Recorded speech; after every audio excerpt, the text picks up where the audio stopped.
3. Gaia speaks. Lamentation. My world is too full with the blood of humans. My rivers are swollen with your fallen dead.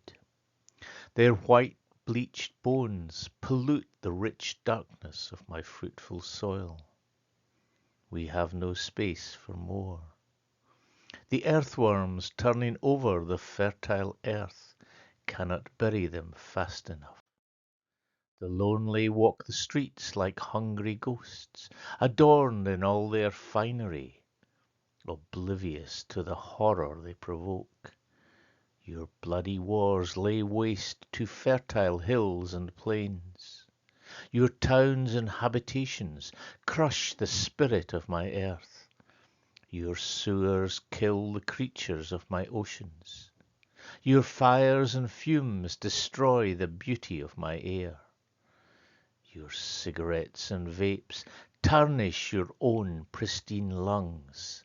Ungrateful curs, you've even killed the clouds. The ancient birds have lost their faith in me. Can I still protect this world? Noli me tangere. My placenta has been nailed to the sky. I have been crucified, and the dreadful colours of it all. The charcoal grey of my fructus green, my seams of copper ore, raped and violated by your angry, violent drills and diggers, gouging the flesh of my flesh, the birds of the air, the lilies of the field, the creatures of the land.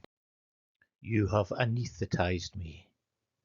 You have destroyed my creativity, ripped out my reproductive organs. I do not ovulate. I cannot menstruate. I am celibate, sterile. You have scraped out my womb, destroyed the very receptacle of life. Is not your flesh my flesh?